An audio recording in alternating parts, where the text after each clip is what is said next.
안녕하세요. 오늘부터 5차례에 걸쳐 생물학을 강의하게 될 서울대학교 생명과학부의 이일하 교수입니다. 오늘은 첫 번째 강의로 생명은 흐름이다. 제법 무아의 생물학적 원리에 대해서 설명해 보겠습니다. 생명을 이해하기 위해서는 우리 생명체를 구성하고 있는 구성원소가 무엇인지 살펴보아야 할 것 같습니다. 우리 지구에 살아가고 있는 생명체, 세균이나 식물 혹은 동물에 이르기까지 모든 생물체는 거의 같은 구성원소를 가지고 있습니다. 즉, 탄소, 수소, 산소, 질소, 인, 황, 이 6가지의 기본 원소가 정교하게 배열된 존재가 생물이다 라고 얘기를 할 수 있을 것 같습니다. 물론 다양한 미량 원소들이 있습니다. 나트륨이나 칼륨 등등 여러 가지 미량 원소가 있긴 하지만 기본적으로는 이 6개의 원소가 90% 이상을 차지하고 있고 이들이 잘 배열되어서 이루어진 것이 지구 생명체다 라고 얘기를 할 수 있을 것 같네요. 특히 우리 생명체를 정의를 할 때 탄소 골격의 유기복합체이다 라고 정의를 하곤 합니다. 왜냐하면 탄소가 서로 쭉 이어져서 골격을 형성한 분자들에 의해서 우리 지구 생명체가 구성되기 때문입니다. 생물이라는 단어, 다양하게 표현이 되고 있습니다. 이를테면 한자로는 생물, 살아있는 물체라고 정의를 하고 있습니다. 살아있다는 것이 무엇일까요? 영어 단어로는 organism이라고 표현을 하고 있습니다. 전 개인적으로 생명을 정의하는 가장 적절한 단어가 아닌가라고 생각을 하고 있습니다. organism. 무언가로 조직이 되어 있다라는 의미를 담고 있는 것 같습니다. 무엇으로 조직이 되어 있느냐? 바로 CHONPS, 촌피스로 organize 되어 있는 것이 생물이다 라고 정의를 할 수가 있을 것 같습니다. 그렇다면 우리는 이와 같은 질문을 던져볼 수 있을 것 같습니다. 생물이 화학 원소의 고도로 정교한 그런 규칙적 배열이라면 혹시 당신을 원소로 분해한 뒤에 다시 원래 상태대로 정확하게 조립을 하면 그것이 생물인가요? 무생물인가요? 라는 질문을 던져볼 수 있습니다. 이와 같이 생물이란 화학 원소의 고도로 정교한 규칙적 배열이라고 정의를 할 수가 있을 것 같습니다. 그렇다면 이러한 질문이 가능합니다. 당신을 원소 단위로 분해를 한 뒤에 다시 원래 상태대로 정확하게 조립을 하면 그건 생물일까요? 혹은 무생물일까요? 당신이라는 질문을 하면은 되게 조금 섬찟한 듯이 생각을 하는 것 같으니까 그냥 저라고 하겠습니다. 제 자신을 원소 단위로 분해를 하면 아마 잿빛 파우더들의 쌓임이 될 것 같습니다. 그건 당연히 무생물이죠. 그런 상태의 잿빛 파우더를 다시 원래 상태대로 정확하게 재조립을 하면은 그때 조립된 존재는 살아있을까요? 죽어있을까요? 살아있는 이일하일까요? 아니면 죽어있는 이일하일까요?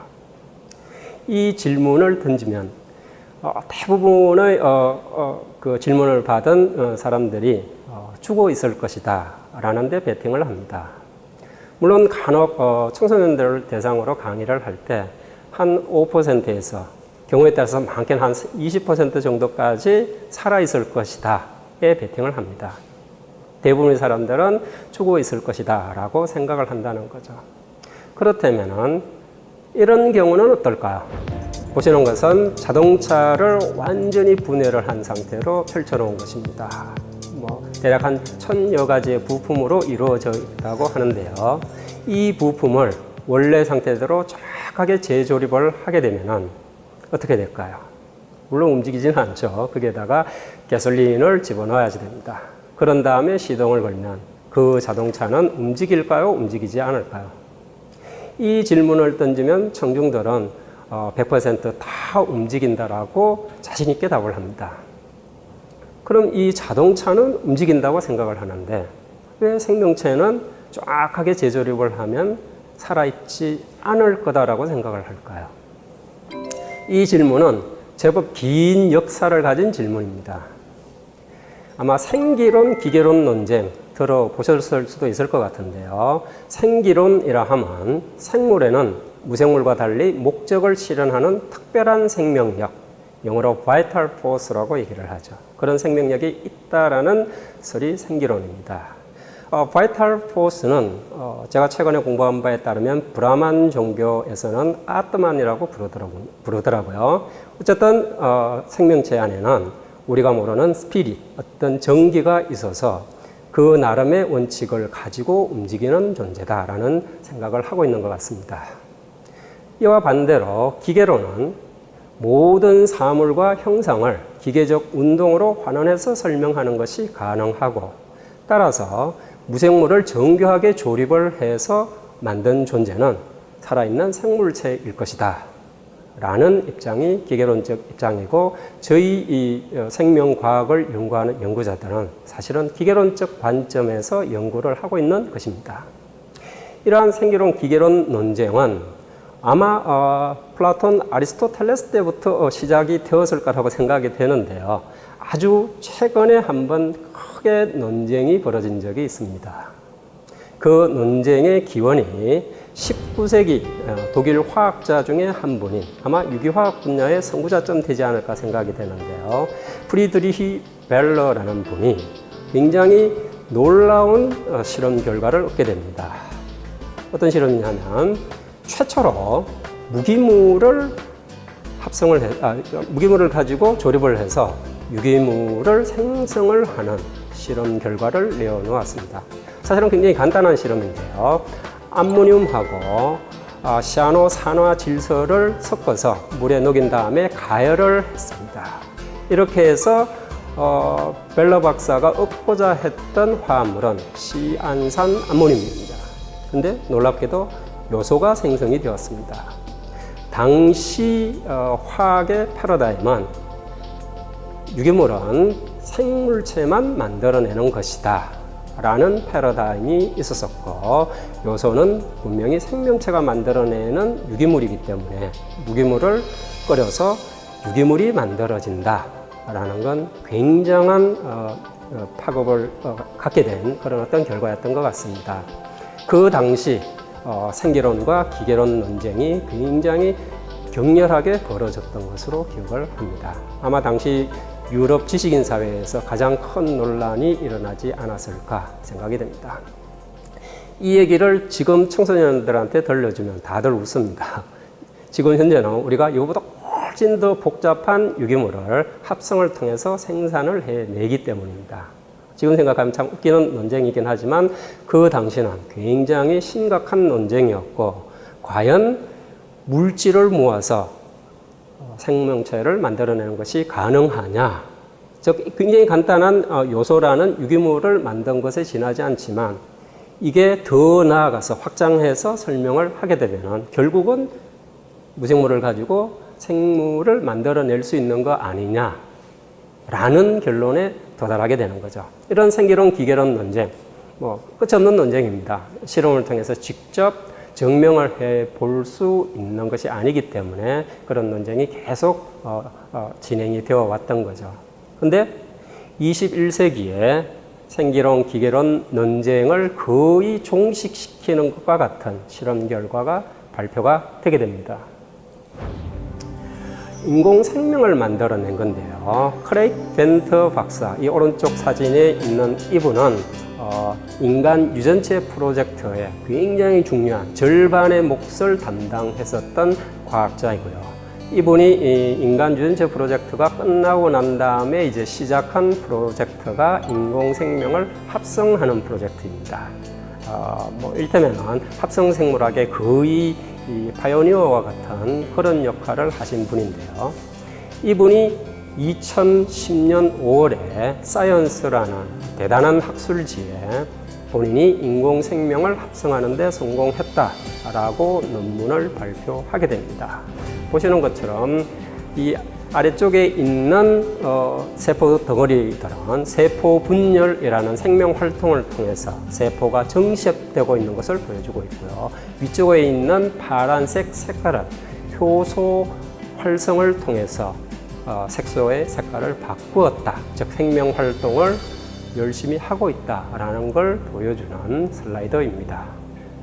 크레이그 벤터 박사는 처음에는 이러한 인공 생명을 이미 기존에 존재하는 생명체 미코플라즈마 마이코이데스라는 유전체를 정확하게 복사를 해서 만들어내는데 성공을 한 것입니다. 이후에 크레이그 벤터 박사는 이 인공 생명을 보다 더 단순한 소위 미니멀 셀이라는 걸 만드는 시도를 하게 됩니다. 그래서 2016년에 6년에 걸친 노력 끝에 원래 이 마이코이데스가 가지고 있던 유전체 100만 염기사항을 절반 정도로 줄였고요. 유전자의 숫자가 985개 있었던 것을 거의 절반으로 줄여서 최소 세포라는 걸 만들어내는데 성공하게 됩니다. 당연히 이제 이 세포는 여전히 세포 분열을 하고 있고 효소 활동을 하고 있는, 즉 생명 활동을 보여주고 있는 세포입니다. 근데 문제가 이 세포를 만들어 놓고 보니까 뭔가 형태가 조금 불규칙해지고 세포 분열이 일어난 게 이게 규칙적이지 않고 불규칙적으로 진행이 되는 걸로 보아서 뭔가 좀 엉성한 그런 어떤 생명 활동을 보이는 미니멀 세포다라는 걸 발견을 하게 된 거죠. 이후에 다시 4년간의 노력 끝에 거기다가 7개의 유전자를 더 집어넣으면은 정확하게 원래의 마이코이데스 세포하고 똑같은 생명 활동을 하고 있는 그런 상태가 된다라는 사실을 밝혔습니다. 그리고 올해 네이처라는 잡지에 이 미니멀 세포도 환경에 적응을 하기 위해서 진화를 하고 있다. 여기서 진화라 하면 소진화를 얘기를 하는 건데요. 유전적인 변화를 계속해서 일으키면서 그 환경에 적합한 상태로 변화해 나가더라라는 것이 발표되기도 했습니다. 요지는 뭐냐? 가장 단순한 세포도 진화를 하는 생명 현상을 보여주고 있다라는 얘기입니다. 크레이그 벤터 박사가 이 인공세포를 만들어낸 이후에 사실은 그 생기론, 기계론 논쟁이 기계론으로 이제 꽤 많이 치우쳐지게 됩니다. 하지만 여전히 이제 생기론을 주장하는 사람들은 그게 그냥 유전체만 복제를 한 거지 전체 세포를 만들어낸 것이 아니지 않느냐라고 주장을 하고 있긴 합니다만 저희 같은 생물학자들의 입장에서 이제 기계론이 거의 우세한 그런 상황이 되었다라고 생각을 하게 됩니다. 크레이그 벤터 박사가 왜 이런 인공세포를 합성해냈을까요? 당연히 생기론, 기계론 논쟁을 종식시키기 위해서 그런 일을 하지는 않았을 겁니다. 왜 이런 합성생물학이라는 그런 어떤 인공세포를 만들어내는 일을 할까요? 이 합성생물학을 크레이그 벤터 박사는 계속 밀어붙여서 2019년에는 대장균 세포를 합성해내는데 성공을 하게 됩니다. 대장균이 꽤 중요한 의미를 가지는 이유는 우리 인간이 생물학적으로 가장 잘 알고 있는 생명체가 대장균이기 때문에 그렇습니다. 그래서 대장균을 인공세포를 만드는 데 성공을 했고요. 그리고 그보다 조금 전에 2017년에는 빵이나 술을 빚는 데 사용하는 효모균, 그 효모균을 전체를 합성하지는 못하고 몇 개의 염색체를 합성을 해서 효모세포를 만들어내는데 성공했다라고 발표하기도 했습니다. 이러한 인공세포의 생성을 크레이그 벤터 박사는 아마도 이러한 목적으로 사용하려고 만들지 않았나 생각을 합니다. 즉 합성생물학의 의의를 보여주고 있는 슬라이드인데요. 2019년에 셀이라는 저널에 대장균에다가 3개의 유전자를 더 집어넣으면 마치 식물이 광합성을 통해서 이산화탄소를 유기물로 전환하는 것처럼 대장균으로 하여금 이산화탄소를 고정을 해서 그걸로 유기물을 만들게 하는 것이 가능하다라는 사실을 보였습니다. 이와 같이 기왕에 존재하지 않는 생물체를 다양한 그런 어떤 인간의 논리적인 사고를 통해서 새로운 생명체를 만들어내고 인류에 유익한 그런 일을 할 수 있게끔 하는 것이 가능하다라는 걸 보여주기 위해서 인공세포를 합성한 것입니다. 이를테면 몇 년 전에 아마 천리포 근처에서 유조선이 엄청난 그런 어떤 기름을 이제 퍼뜨린 그런 어떤 대형 사고가 있었죠. 그런 기름들을 굉장히 빨리 제거할 수 있는 세균을 우리가 합성생물학을 통해서 만들어낼 수 있다면 그런 어떤 환경의 재앙도 피할 수 있을 테고요. 혹은 최근에는 금을 선택적으로 흡수하는 그런 어떤 식물체를 개발하려는 노력들도 하고 있습니다. 그래서 건강에 식물만 키워놓으면 거기서 금을 채집을 할 수 있게끔 만든다. 뭐 그런 아이디어인 거죠. 그런 다양한 방식의 그런 합성 생물학적인 응용이 가능하기 때문에 크레이그 벤트 박사가 이런 인공세포를 만들었다라고 얘기할 수 있을 것 같습니다.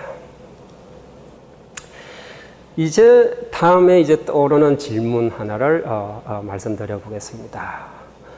제가 지금까지 말씀드리면서 은연중 저는 기계론이라는 입장을 지지한다라는 걸 비친 것 같고요. 그래서 물질을 정확하게 정교하게 배열을 하면은 생명체가 된다라는 얘기를 해드린 것 같습니다.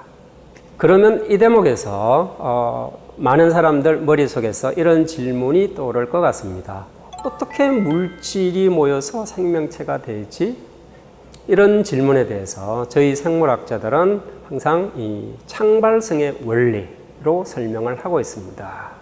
무슨 얘기냐 하면 부분과 부분이 모여서 전체가 만들어지면은 그 전체는 부분들이 갖지 않던 새로운 성질을 돌연히 나타내게 된다라는 것이 창발성의 원리이고요.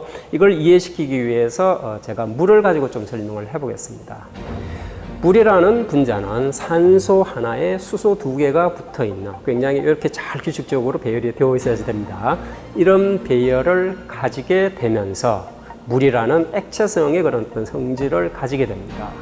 근데 이 물을 구성하는 두 원소, 수소와 산소, 무엇을 들여다봐도 여기에는 기체성의 성질만 가지고 있지 물로서의 성질이 나타나지 않는다라는 거죠. 이와 같이 부분이 모여서 전체가 만들어질 때 새로운 성질이 나타나는 창발성의 원리에 의해서 원소들이 모여서 거대 분자가 만들어지면서 그 거대 분자는 원소들이 갖지 않던 새로운 성질을 갖게 되고요. 그 거대 분자들이 모여서 어떤 세포가 만들어지게 되면은 그 세포는 여태 없었던 생명성이라는 새로운 특성이 창발적으로 나타나게 된다라고 생각을 하고 있습니다. 생물을 구성하는 구성 분자에 대해서 잠깐 설명을 해 보겠습니다. 생물은 물과 네 가지 거대 분자로 이루어져 있습니다. 많이 들어보셨을 것 같은데 우리 몸을 들여다보면 우리 몸의 75%는 물로 이루어져 있고요. 그 다음에 한 25% 정도의 거대 분자, 그 다음에 5% 조금 안 되는 정도의 이온과 작은 분자로 이루어져 있습니다. 우리 생명체가 생명 활동을 하게 되는 것은 이 네 가지 거대 분자의 역할 때문에 그렇다라고 얘기를 할 수 있는데요. 이 거대 분자를 다시 나누어서 비율을 보면은 단백질이 대략 55% 정도 차지하고 있고요. 그 다음에 핵산이 25% 정도 되고 탄수화물이 15%, 그 다음에 지질이 한 7%에서 8% 정도 됩니다. 이러한 네 가지 거대 분자를 촌피스라는 그 6가지 원소를 가지고 구성을 하게 되는 것입니다. 이 네 가지 거대 분자는 다시 좁혀서 보면 단위체가 반복되고 있습니다. 이를테면 단백질은 아미노산이라는 성분들이 단위체로 쭉 연결되어 있는 하나의 긴 사슬과 같은 형태를 가지고 있습니다. 핵산은 단위체가 뉴클레오티드라는 아마 많이 들어보신 ATGC라는 염기, 그 염기 단위로 쭉 사슬처럼 연결되어 있는 것이 핵산입니다. 탄수화물은 당이 쭉 연결되어 있는 구조인데요. 이를테면 포도당이라든가 과당이라든가 이런 단위당들이 사슬처럼 쭉 연결되어 있는 구조이고요. 여기서 탄수화물은 단백질이나 핵산과 조금 다른 게 중간중간에 가지치기를 하고 있습니다. 그래서 사슬들이 잔뜩 있는 형태의 구조가 탄수화물입니다. 지질은 지질들이 물이 실어서 자기네들끼리 모여지는 비공유 결합, 즉 단단한 결합이 아닌 결합, 느슨하게 연결이 되어 있는 거대 분자입니다. 여기서 특히 단백질의 단위체, 아미노산을 잠깐 설명을 드리면은 이 지구상에 존재하는 모든 생명체, 그게 세균이건 식물이건 동물이건 상관없이 모든 생명체가 가지고 있는 단백질은 딱 20종류의 아미노산으로 이루어져 있습니다. 아미노산은 20종류밖에 없어서 그런가? 그렇지 않습니다. 최근에 우주생물학이라고 그래서 우주 공간에서 형성되어서 지구에 들어온 유성이나 이런 걸 통해서 들어온 아미노산을 분석을 해보면 20종류의 아미노산만 있는 것이 아니고 꽤 다양한 아미노산 종류들이 나타납니다. 근데 왜 지구 생명체는 딱 20종류의 아미노산만 가지고 단백질을 만들어낼까요? 우리 생물학자들은 그것이 이 지구 생명체가 모두 하나의 공통조상에서 유래되었다라는 근거로 생각을 하고 있습니다. 이런 원소들이 어떤 방식으로 모여져서 제 몸을 이루고 있을까요? 그거에 대해서 잠깐 생각을 해보겠습니다. 제가 가끔 학생들한테 던지는 질문인데요. 내가 먹은 밥은 도대체 어디로 가는 걸까? 예를 들어서 제가 한 끼 식사량을 대략 계산해 보니까 한 200g 정도 되더라고요. 그럼 그걸 1년 동안 먹으면 200kg이 더 되는 무게일 텐데 이 많은 무게를 내가 먹었는데 그것이 다 어디로 갔을까?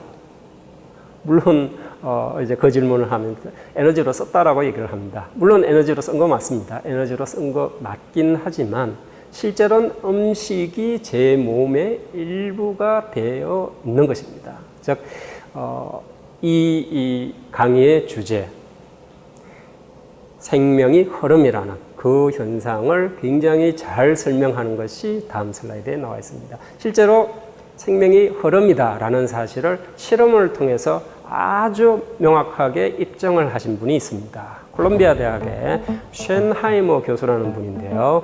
이분이 쥐를 키우시면서 음식을 제공을 하는데 음식에 방사성 동위원소 표시를 하게 됩니다.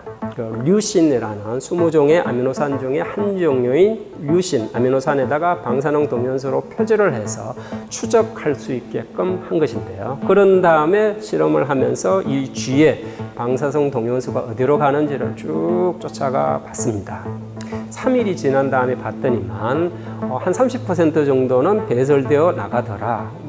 당연한 거죠. 70%는 어디로 갔느냐? 쥐의 몸속에 남아 있습니다. 그 중에서 특히 57% 정도 동위원소는 단백질에 가 있는데요. 이건 어떻게 생각하면 당연한 거죠. 류신이 아미노산의 한 종류이고 단백질이 아미노산으로 이루어져 있으니까 절반 이상이 이제 단백질로 간 거다. 당연한 건데 다른 성분들에서도 발견이 됩니다. 이를테면 지방, 탄수화물, 핵산에도 한 14% 정도의 동위원소가 들어있더라라는 거죠. 이건 무슨 얘기냐? 류신이라는 아미노산이 우리 몸에 들어와서 그 아미노산보다 더 작은 분자 단위로 쪼개진 다음에 다른 거대 분자로 전환이 되었다라는 걸 보여주고 있습니다. 이후에 일주일 동안 그냥 일반 음식을 먹이면서 동위원소가 어디로 가는지를 관찰을 했더니만 동위원소가 서서히 쥐의 몸에서 사라지는 것을 발견을 하게 됩니다. 이 간단한 실험을 통해서 쉔하이머 교수는 생물체가 물질의 흐름으로서 존재한다라는 사실을 보여준 것이죠. 물질의 흐름으로 존재하는 우리 생명체, 어떻게 그게 가능할까요? 그것을 보여주는 것이 지금 보시는 물질 대사 회로입니다. 우리 몸을 구성하는 다양한 원소, 분자들이 이와 같은 복잡해 보이는 회로를 따라서 움직이고 있고 그것이 우리 몸속에 흐르고 있는 물질의 흐름이다라고 생각을 할 수 있습니다. 이 좀 복잡해 보이는 회로를 아주 간단하게 조금 몇 개만 설명을 하겠습니다. 이 부분은 우리가 몸속에 들어간 포도당이 해당 작용이라는 과정을 통해서 분해되는 그런 어떤 과정을 보여주고 있는데요. 포도당 한 문제가 들어가면은 포도당 6인산이 되었다가 과당 6인산이 되었다가 과당 2인산이 되는 뭐 이런 과정을 통해서 우리 몸에 ATP라는 에너지를 만들어내는 그 과정의 한 단면을 보여주고 있습니다. 다음은 우리 이 지구 생태계의 유기물을 합성하는 첫 과정인 광합성을 보여드리고 있습니다. 식물의 잎에서 태양 에너지를 수확을 해서 그 에너지를 가지고 ATP를 만들어내는 과정을 보여드리고 있는 것입니다.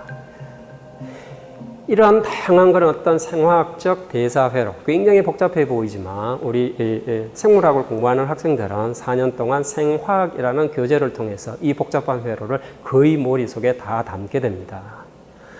꽤 복잡해 보이지만 실제로 한 2,500가지 정도의 분자밖에 안 됩니다. 근데 뒤에 가서 말씀드리겠지만 우리 인간이 가지고 있는 유전자는 한 2만 가지쯤 되거든요. 그러니까 2만 가지의 유전자를 가지고 이 2,000개밖에 안 되는 물질 대사 회로를 돌리고 있는 것이다 라고 생각하시면 이 회로가 되게 복잡해 보이는데 간단한 거네 라고 생각할 수 있을 것 같습니다. 이 대목에서 우리는 제법무아라는 삼법인의 원리를 좀 생각해 볼 수 있을 것 같습니다. 지금 제가 보여드리는 이 슬라이드에는 캐나다 빅토리아 섬이라는 곳이 있습니다. 그곳에 있는 부캐넌 가든에 가서 찍은 분수입니다. 이 분수는 제가 사진을 찍으면 형태가 있습니다. 이 형태가 있는 이유가 물의 흐름이 계속 지속되기 때문에 흐름을 찍을 수가 있는 것이죠. 근데 저게 물의 흐름이 중지가 되면 어떻게 될까요? 형체가 사라지게 되겠죠. 우리의 몸도 비슷한 것 같습니다. 우리의 몸도 물질의 흐름으로서 존재해서 저라는 사람의 형태가 나타나는 것입니다. 이 대목에서 불교 강의를 듣다가 하나 발견을 한 것인데 모든 현상은 상주하는 것이 아니고 동일한 것도 아니고 별개의 것도 아니니 뭐 이런 팔부중도의 중론에서 나오는 글이 있더라고요. 제법무아라는 사실을 우리가 물질의 흐름으로서 존재한다라는 생각을 할 때 분명하게 그 원리를 이해할 수 있는 것 같습니다. 생명은 흐름이다라고 말씀을 드렸는데 그렇다면은 이 생명체의 형태를 유지하는 것은 무엇일까요? 어떤 질문이냐면은 제 몸을 구성하고 있는 원소들이 물질의 흐름으로서 계속 바뀌게 되는데 제가 해외에 출장을 갔다가 한 1년 뒤에 돌아오게 되면은 집사람이 저를 못 알아보게 될까요? 당연히 알아보게 되겠죠. 흐름으로 존재하는. 그래서 제 몸을 구성하고 있는 모든 원소들이 거의 대부분 다 바뀌어진 상태에서 집사람 앞에 나타났는데 제 모습을 알아본다. 제 형태가 그대로 유지가 되어 있다라는 얘기입니다. 어떻게 그 형태가 유지가 될까요? 이 설명은 후쿠오카 신이치라는 일본 생물학자가 쓴 생물과 무생물 사이라는 책에서 가지고 온 아이디어이기도 합니다.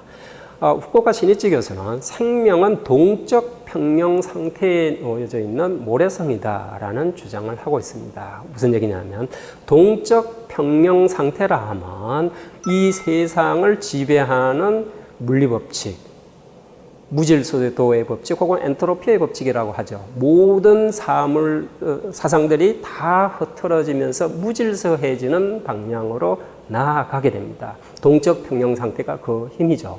그런 동적 평형 상태로 나아가는 힘이 작용하는 모래성인데 그 모래성의 형태가 유지가 되는 것이 생명이다라는 얘기입니다. 제가 비유를 위해서 이 그림을 가지고 왔는데요. 핑크빛 모래알갱이로 모래성을 쌓았습니다. 그런 다음에 세월이 흐르게 되면 이 핑크빛 모래알갱이는 흩어지고 갈색 모래알갱이들이 이제 채워져서 나중에 핑크빛이 다 사라지게 되겠죠. 근데 그 형태는 물리법칙에 의하면 다 흐트러지게 되어 있습니다. 근데 생명체는 그 형태를 그대로 유지를 하면서 모래알갱이만 바뀌어지는 것이다 라는 얘기죠. 그것이 어떻게 가능할까요? 이 대목에서 후쿠오카 신이치 교수가 기발한 아이디어 하나를 제안을 합니다. 우리 눈에 보이지 않는 요정이 있으면 된다. 핑크빛 모래알갱이를 빼내고 그 자리에 정확하게 같은 갈색 모래알갱이를 채워주면 그렇게 교체를 해 나가면 핑크빛에서 갈색빛으로 서서히 변하는 생명체, 그 형태가 전혀 바뀌지 않는 생명체가 된다라는 얘기를 하고 있습니다. 즉 우리 몸을 구성하고 있는 분자들이 정확하게 원래 똑같은 형태의 분자로 채워진다는 겁니다. 물론 원소는 바뀌었지만 똑같은 분자가 채워지면 그 형태 틀이 바뀌지 않게 된다는 얘기인데요. 그 원리가 직소 퍼즐의 원리입니다. 직소 퍼즐의 원리는 간단한 거죠. 조각이 있고 그 조각에 상보적인 형태가 맞는 빈틈이 있으면 채워주면 됩니다. 후쿠오카 시니치 교수는 모습을 유지하는 원리로 직소 퍼즐을 통해서 유지가 된다라고 제안을 했습니다. 직소 퍼즐이 형상을 유지하는 방법이라는 얘기인데요. 직소 퍼즐이라는 건 직소 퍼즐의 조각을 맞추기 위해서 형태가 상보적인 빈틈, 거기다가 조각을 맞추는 그런 방식으로 이루어지게 되죠.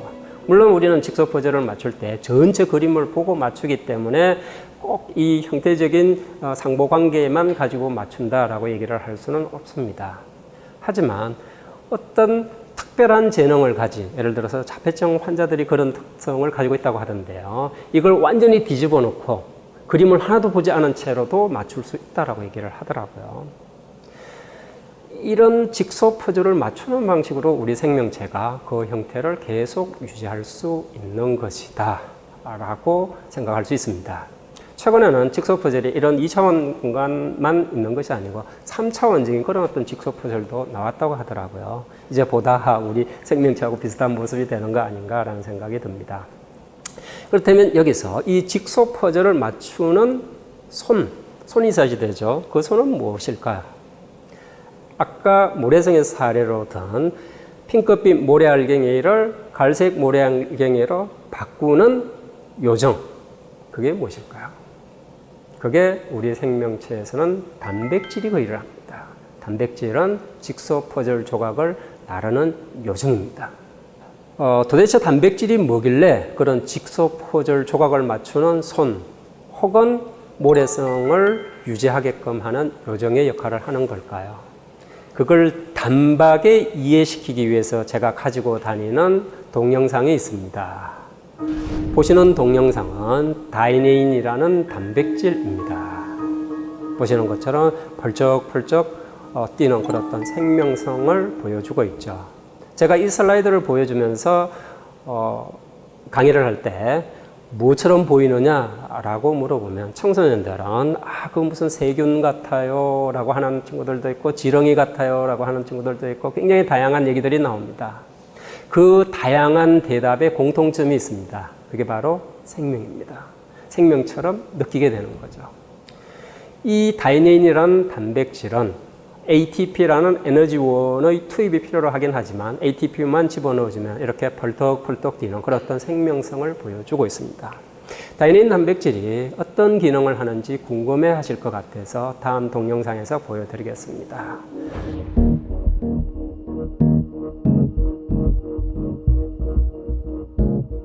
지금 보시는 동영상은 굉장히 큰, 아마 이 촬영장보다 더 큰 공간이 이루고 있는 세포의 한 부분을 보여주고 있다라고 이해하시면 될 것 같습니다.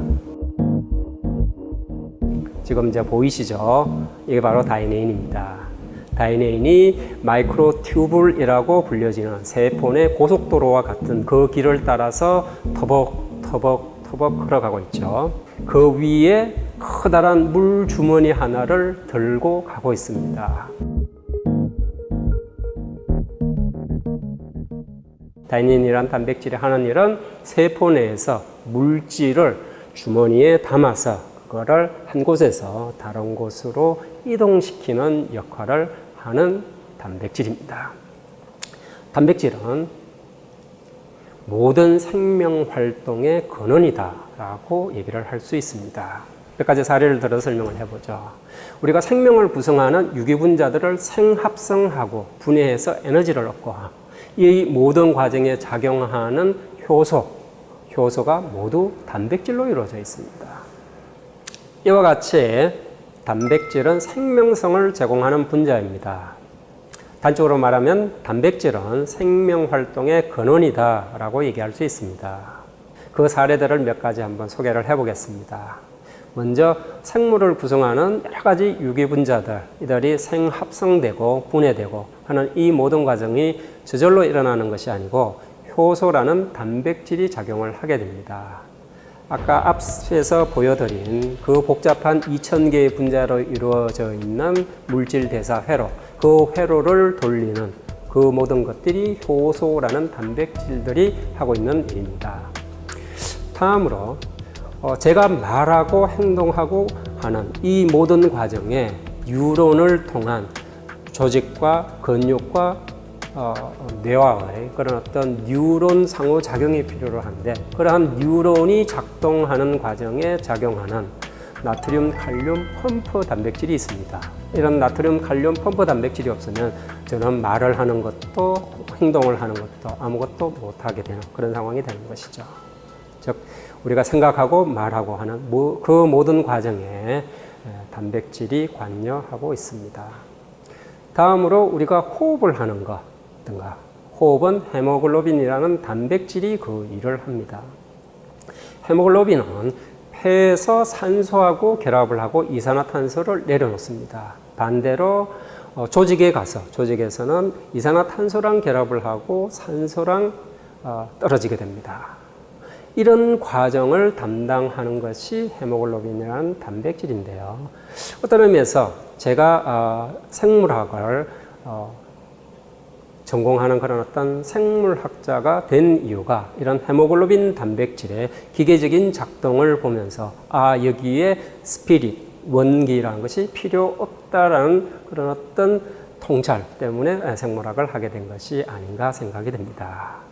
생각해 보면 굉장히 신기하게 느껴지는 일이었거든요. 폐에서는 어떻게 똑같은 단백질이 산소하고 결합을 하고 대신에 이산화탄소를 내려놓고, 조직에 가서는 정반대로 산소를 내려놓고 이산화탄소랑 결합을 한다.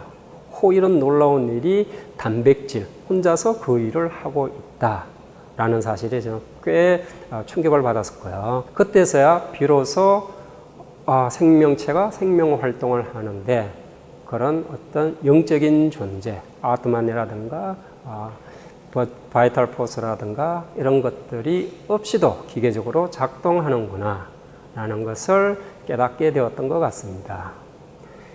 그러한 깨달음이 고백한데 사실은 제가 생물학을 영원히 계속하게 된 생물학자가 되겠다라는 마음을 갖게 된 그런 어떤 동기가 되었던 것 같습니다. 이외에도 놀라운 일을 하는 단백질 하나가 더 있습니다. 광합성. 광합성은 우리 지구 생태계에 유기분자를 만들어내는 첫 과정이라고 얘기를 할 수 있습니다. 즉 이산화탄소라는 무기물을 설탕이라는 유기물로 전환하는 이 과정을 루비스코라는 효소가 담당하고 있습니다. 그 광합성을 담당하는 것 또한 루비스코라는 효소 단백질입니다. 이 루비스코 효소 단백질이 없더라면 이 지구 생태계가 굴러가지 않을 정도로 중요한 역할을 하는 것, 그것도 단백질이다라는 얘기입니다. 제가 이 강연을 할 때 항상 학생들한테 이런 질문을 던집니다. 여러분들이 생각나는 어떤 생명 현상이라도 하나 제시를 해보라. 그러면 나는 그 생명 활동을 가능하게 하는 단백질을 대답해 주겠다. 근데 그런 질문을 하면 꽤 많은 질문들이 나옵니다. 일테면은 우리가 영화관에 갔을 때 깜깜해지는데 그건 왜 그렇습니까? 로놉신이라는 단백질의 화학적인 작용 때문에 그렇습니다. 로놉신이라는 단백질은 빛을 인지하는 데 사용되는 단백질이고, 빛 속에서 그 로놉신 분자 안에 들어있는 특별한 색소 분자가 형태가 시스 형태에서 트랜스 형태로 살짝 바뀌어져 있는데, 그 형태가 암소로 갔을 때 원래 상태대로 되돌아오지 못하기 때문에 그 분자, 정확하게는 바이타민 A입니다. 그 바이타민 A 분자가 형태가 바뀐 것을 끄집어내고 거기에다가 새로 원래의 형태를 가진 바이타민 A 분자가 들어가야 되기 때문에 거기에 걸리는 시간 때문에 여러분들이 갑자기 깜깜한 암소에 갔을 때 한동안 보지 못하게 되는 그런 현상의 이유가 됩니다. 혹은 꽃은 어떻게 피나요? 뭐 이런 질문을 던지는 학생도 있습니다. 꽃을 피우는 데는 그 꽃을 피우게끔 하는 플로리겐이라는 단백질이 작용을 하기 때문에 그렇습니다. 그 외에 어떤 질문들이 또 가능할까요? 여러분들이 어떤 질문을 던지든 저는 그 던진 질문에 그 생물학적인 활동을 수행하는 단백질을 떠올릴 수 있습니다. 거의 예외 없이 그 생명 활동이 무엇이건 상관없이 그걸 담당하는 아주 중요한 기능을 하는 단백질이 존재를 하고 있습니다. 즉 생명성을 제공하는 분자가 단백질이다라는 얘기입니다. 이제 제 강의를 좀 정리를 해보겠습니다. 생명이란 무엇인가? 이 우주 만물에 절대적으로 불변하는 법칙이 있다면 그것이 엔트로피의 법칙이라고 할 것입니다. 엔트로피의 법칙이라는 건 무질서도 증가의 법칙입니다. 생명체는 우리 우주의 법칙이라고 얘기를 할 수 있는 무질서도 증가의 법칙, 엔트로피 법칙 하에 노출되어 있는 존재입니다. 엔트로피 법칙 혹은 무질서도 증가의 법칙이라는 것은 모든 사물, 이 우주를 차지하고 있는 모든 삼라만상들이 점점점 무질서해지는 방향으로 나아가는 원리를 의미를 하고 있습니다. 보시는 것처럼 이 슬라이드에 나와 있는 그림은 제가 사무실에 가서 사무실을 치우지 않고 그냥 내버려 두면은 점점점 무질서해지는, 그래서 흐트러지는 그런 어떤 광경을 보여드리고 있습니다. 물질의 법칙, 엔트로피의 법칙이 적용이 되기 때문에 그런 것이죠. 근데 이런 물리 법칙을 벗어나 있는 것처럼 보이는 것, 그것이 생명이다라고 얘기를 할 수 있습니다. 우리 몸을 물질의 흐름으로서 존재하게 하는데 그 흐름이 흐트러지지 않고 그대로 내적 질서가 유지가 되는 것, 그것이 이제 생명이다라고 정의를 할 수가 있을 것 같네요. 이런 정의를 사실은 제가 한 게 아니고 슈레딩거라는 물리학자가 이런 정의를 한 것 같습니다. 슈레딩거에 따르면은 생명체는, 모든 생명체는 자신의 내적 질서를 유지하기 위해서 음의 엔트로피를 끊임없이 투입을 하는 그런 어떤 존재다라고 제안을 한 적이 있습니다. 마찬가지로 우리 몸의 그런 어떤 내적 질서를 유지하기 위해서 우리 환경에 훨씬 더 많은 무질서를 내뿜으면서 체내 질서가 유지가 되는 것이 생명이 아닌가라고 생각이 되고요. 이런 흐름 속에서도 형상을 유지하게 하는 것이 물질 대사이다라는 것이 이번 첫 번째 강연의 주요 주제였던 것 같습니다. 정리하자면 흐름 속에서 형상을 유지하게 하는 그 모든 과정은 물질 대사에 의해서 이루어지는 것이고요. 제 자신, 물질의 흐름으로서 돌이켜 보게 되면은 제가 먹는 음식, 이 음식은 어디서 왔지? 라는 생각을 하게 됩니다. 이 음식이 어디서 왔을까? 이 음식은 아마 농부에 의해서 재배가 되어서 수확이 된 걸 거라고 생각이 됩니다. 그리고 그 수확된 곡식을 수송업자들이 수송을 해서 가지고 왔을 테고요. 그래서 마켓에서 그걸 판매하는 상인의 손을 통해서 제게 넘어왔고 제가 그걸 요리를 해서 음식으로 먹은 것입니다. 그리고 그 음식이 흐름으로서 제 몸에 잠시 머물러 있다가 흘러가는 그런 일들이 일어나는 것이 아닌가 생각이 됩니다. 그런 관점에서 생명체를 물질의 흐름으로 들여다보게 되면은 제법 무아, 제 자신인 것도 제 자신이 아닌 것도 아닌 그런 어떤 무아의 그런 어떤 원리를 생물학적으로 이해할 수 있지 않을까라는 생각이 듭니다. 이상으로 생명은 흐름이다 라는 오늘의 강의를 마치도록 하겠습니다. 감사합니다.